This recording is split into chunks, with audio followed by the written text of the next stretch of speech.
Yun na. Okay lang na i-bash niyo ako at hindi ko naman to ipinagmamalaki.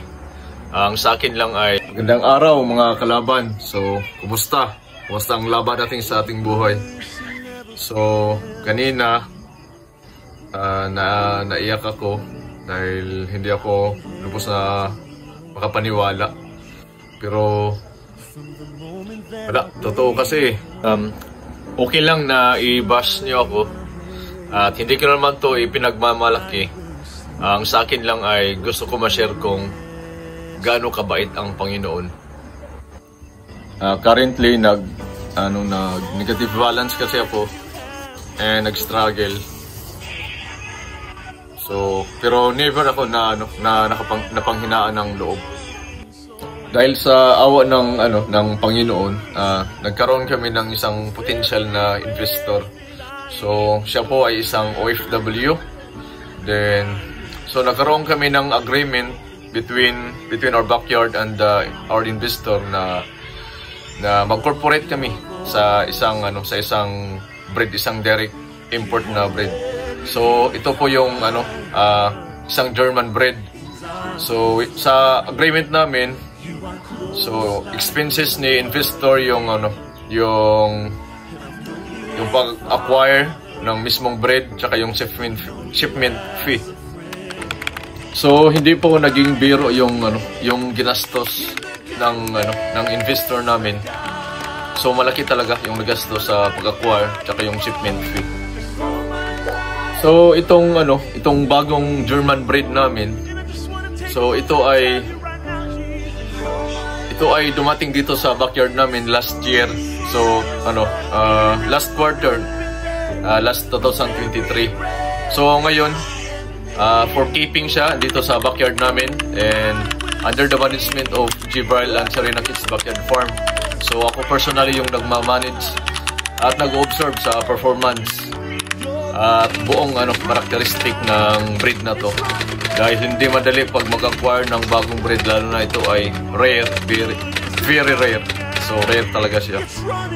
So kumukuha pa ko personally ng idea mismo sa itong breed na to dahil walang magtuturo sa akin. So personally ko ito na i-discover kung anong breed ito, ano yung magiging potential niya. Pero so far maganda yung development, tsaka maganda yung i-production niya. So hopefully magiging high market potential, high potential marketable na na breed to. So currently ay confidential breed mo na to siya and we are not allowed na officially na i-public posting na siya. So ako mismo yung nagko-control sa sarili ko dahil ako yung nasa management ng backyard namin. So ako yung nagko-control ng marketing, kung ano yung breed lang muna yung ipa-public posting namin. So abangan natin, baka end of the year pa or baka next year pa namin to ipapalabas. So aside from this sa itong German breed na true direct import namin, so may isa pa na breed kami na hindi pa namin pinapalabas. So ito naman po yung silver lace one dot namin from direct USA importer. True USA importer siya. And malapit na to mag 2 years sa amin since na-acquire namin. And walang investor sa breed na to. So sariling pira namin, yung savings namin ng wife ko, yun ang in-invest namin sa breed na to. So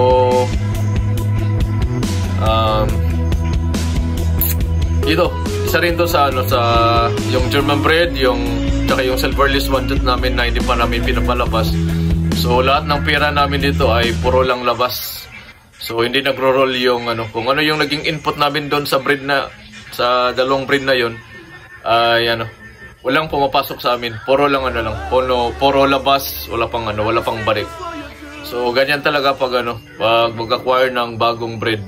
So hindi po basta-basta. Kaya yun, isang aspeto yan na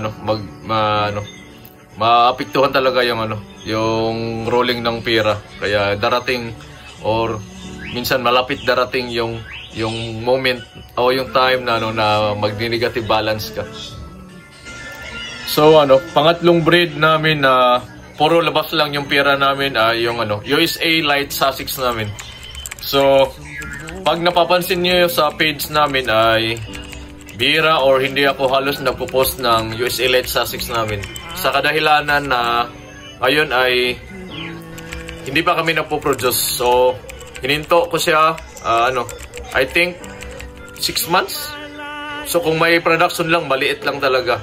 Kaya bihira lang kami nagkaroon ng sales within 6 months sa Light Sussex namin. Kaya biruin mo yung haba ng panahon na yan na yung ini-input mo or binibigay mo na siyempre ginagagastos ka sa page, vitamins, lahat, maintenance, tapos walang balik sa iyo. So talaga maapektuhan. Although na malakas yung binta namin sa sawa ng Panginoon, nagkaroon kami ng binta sa ibang breeds namin. Yung iba hindi namin na post sa sa page namin yung ibang binta namin. So kahit na may sales kami sa ibang breed namin, ay apektado yung rolling dahil yung ibang kita ay napupunta doon sa project namin. Kaya apektado talaga yung normal na rotation ng pera. And lastly pala, halos makalimutan ko. Itong pang-apat na project na breed namin. So naman to? Personal na project ko. So ito po yung yung Narumber. So malapit na rin to, mag 1 year sila sa amin na under development ko, under observation. And so far, itong apat na breed sila kasama itong Narumber, USA Light Sussex, itong German breed, tsaka yung Silverless One Dot, ay good layers sila. So far, excellent. So may napoproduce kami na eggs, yun nga lang, part ng marketing. So control lang pagpalabas po. Lalo na at hindi pa kami ready na magpalabas. So abangan natin na baka within few months yung ibang breed ay magpalabas na kami. Then yung ibang breed ay baka early next year pa. So yung apat na breed talaga yung sa tingin ko hindi na pwede natin sabihin na struggle but investment kasi siya eh. So parang namumuhunan muna ako para balang araw pag okay ng lahat at ready na kami magpalabas. Pag-usapan namin ng investor yung sa German breed. Tapos yung tatlong breed ay personal ko naman yun. So pag nakita ko na okay na at ready na kami palabas, ay tingnan natin. Sana hopefully sa awa ng Panginoon ay i-bless pa rin kami. Tulad ng ibang breed namin na naging successful, tulad ng Rhode Island White, yung Lavender Orpington, Golden Buff Orpington, yung G. McClure namin RIR, at saka yung RIR SDA namin na naging successful. Tinigil ko lang yung PBR namin, yung Black Astrolorp, and yung Dominant Blue, at saka may luman kami dati. Tinigil ko yung apat na breed. Hindi po para siraan ko yung ibang breed na mayroon sila ngayon. Dahil lang na-observe ko po personally, based po sa sarili kong market demand. Kasi para sa akin kasi tatlo yung market na inobserbahan ko eh.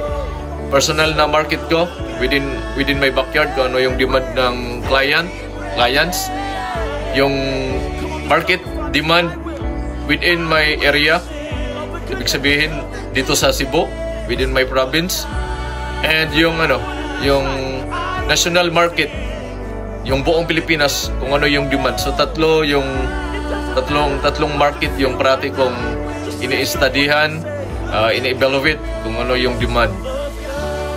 Kaya based on my based sa personal na observation ko sa tatlong market na to, may personal within my locality, my province, Cebu, and national na market. So sa na-observe ko ay hindi na gaano malakas yung demand sa Black Astrolorp, Plymouth Barred Duck at saka ibang breed. Kaya para sa akin ay hindi na worth it na i-stay ko pa sila dito sa sa backyard ko. Kaya nilet go ko na sila dati bago pa man tuluyan na bumagsak yung breed na yon. So disclaimer lang po.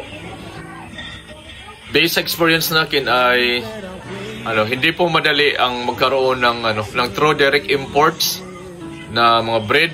And so dahil project talaga to. So depende naman kasi sa breeder sa breeder farm, sa owner, kung magkaroon man siya ng direct import tsaka gusto niya magpalabas agad, so wala mang problema yon. Pero iba kasi yung iba kami, iba yung G. Brian Serena Kids Backyard Farm. In-observe muna namin yung breed bago namin ipalabas. Para kung sakaling may mag-inquire man, ay ready kami na sagutin lahat. At ready kami na i-guide sila. Dahil na-experience na namin ng kahit isang taon o years yung breed na yan bago namin ipalabas. So hindi kami magnganga kung ano yung sasagot namin pag sakaling may mag-inquire na. Kaya sa haba ng lubusang na pag-obserba sa mga bagong breed. Hello. Atin lang. Kaya sa haba ng panahon na lubusang pag-obserba sa breed na to ay maaring malaki talaga yung masasakripisyo, and sometimes na abot ka sa malapit ka na mag-negative or mag-negative ka. Kasi hindi naman, para sa akin, this experience ko ay hindi naman hanggat maaari wag mo nang galawin yung personal na savings mo, savings ng pamilya mo. Pag na-establish mo na yung backyard poultry farm mo at sustainable na to, hanggat maaari ay wag mo nang galawin yung savings ng family mo. So dapat ay i-rolling mo na yung pera mo. And for years na, sa ilang years na dito ako hanggang ngayon ay andito pa ako sa industry na to, ay sinisikap ko po na yun ang ginagawa ko. Kaya rolling lang talagang ginagawa ko, kaya yun ang dahilan na magdi-negative. So although may savings, so hangga't maaari wag na nating galawin yun. Kasi pag nakita natin na nag-grow yung pagmamanok natin, kasi nalalaman natin yan na napaikot mo yung pera na napukunan mo siya pang gasto sa bahay nyo, and nasusupplyan mo yung monthly na supply, na pulse supply mo. And yun ang tulad din sa amin na nagkaroon kami ng project. So yung project na yan, yung project namin ay doon lang namin kinukuha sa kung yung development ng manukan namin, ay kumukuha kami doon. Tapos yun ang ininvest namin para sa project namin. So hangga't maaari wag na humugot ng pera para na naman sa project. Pero kung sakali naman ay newbie ka or mag-umpisa ka pa lang, so no choice talaga. So kailangan talaga natin magpalabas ng sariling pera. So isingit ko pala na 2 years na po ako na unemployed. So wala na po akong trabaho. Ako personally mismo ang nag-resign. So naka-focus ako ngayon sa manukan. So pag maisip niyo po yung 2 years na hindi ka employed, and may pamilya ka, may pinapaaral ka, and may assistant pa kami dito, stay in sa bahay. So isipin po natin kung paano medyo hindi po basta-basta paano mag-survive. So dito ko pa lang po kinukuha ang lahat sa pagmamanok sa ruling na yan. And wag na natin galawin yung kung mayroon man savings. So yun, dahil sa nangyari na yun sa 4 breeds na project namin, so yun, malapit ako dumating sa point na magni-negative balance ako sa pira ng manukan, yung sa ruling ko. And so bago nangyari yun, ramdam ko kasi kung kailan matatapos or maubos yung poultry supply ko. So bago nangyari yun, mga 2 to 3 days yata ko na pinipray ko, pinapanalangin ko yung yun na malapit na ako mag negative balance. Pinipray ko kay Lord na sana ibigyan naman niya ako ng sana bigyan niya ako ng ng potential buyer, bagong potential buyer. And hindi nagtagal, sa awa ng Panginoon, mabait siya. Yun. Binigyan niya ako, first client namin within this year 2024. So yun yung 4-6. So sa 4-6 na yun po yung yung video ko na yung client namin ay from Japan, si Sir Jim Will. Then after a day, nasundan na naman ulit. So ito na yung first na malaking deal within this year. So yung deal ay 22,000. So including pa do yung shipment, and babawasan pa yan ng discounted price. So hindi ko na po babanggitin yung exact amount kung magkano yung magiging malinis dun sa 22,000. So yun lang po ang na gusto ko sana i-share na wala pong imposible. So mabait po ang Panginoon, may awa po ang Panginoon. So tuloy lang ang laban, magsikap and magsakripisyo, maging determinado, and walang imposible. Laban, mga kalaban. So pray lang, sikap, and tuloy lang sa laban ng hamon ng buhay. So tuloy lang. Salamat mga kalaban. Thank you. God bless.